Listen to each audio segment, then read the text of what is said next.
I have a few more questions. Ask away, my... Father... Certain. I began my pilgrimage in Ujits, a den of iniquity, where the people... And when I left, on I went. I journeyed, and by the road... Then I left, I went, then I saw, and then... As I... No, but... Excellent. Father... Certain. I began my pilgrimage in Ujits, a den of iniquity, where the people were drinking and fornicating. So I left that corrupt place at once. The only place I could make out was the local tavern.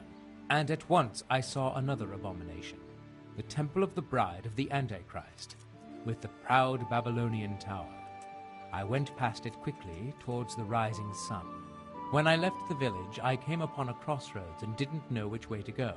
So I fell on my knees and prayed, and my prayer was heard, for the finger of Christ rose from the ground to show the right path.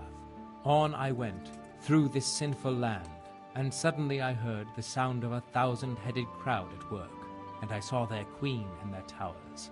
I journeyed further on, and all at once there rose from the ground the jaws of the behemoth, and his broken teeth jutted up to the heavens like the tombstones of the Moabites. So I went through the mouth of the beast, and by the road I saw the abode of the apostles Peter and Andrew. I was hungry, so I took the fruits of their labors and filled my belly. Then I left their house and saw 2 widows weeping and keening. I wept with them, and they let me sleep in their shadow.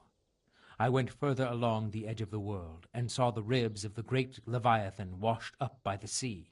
Then I saw 2 bridges over the river Jordan, and the devil tempted me and tried to lure me to the one on the right. But I saw through his deception and went against his will. And then I finally saw it, the gateway to the garden of paradise, abundant with foliage. It was guarded by men of straw, but they saw I was a good Christian and let me enter therein. That sounds rather insane. As I say, he was probably... No, but... Excellent. I'll get... God be with you.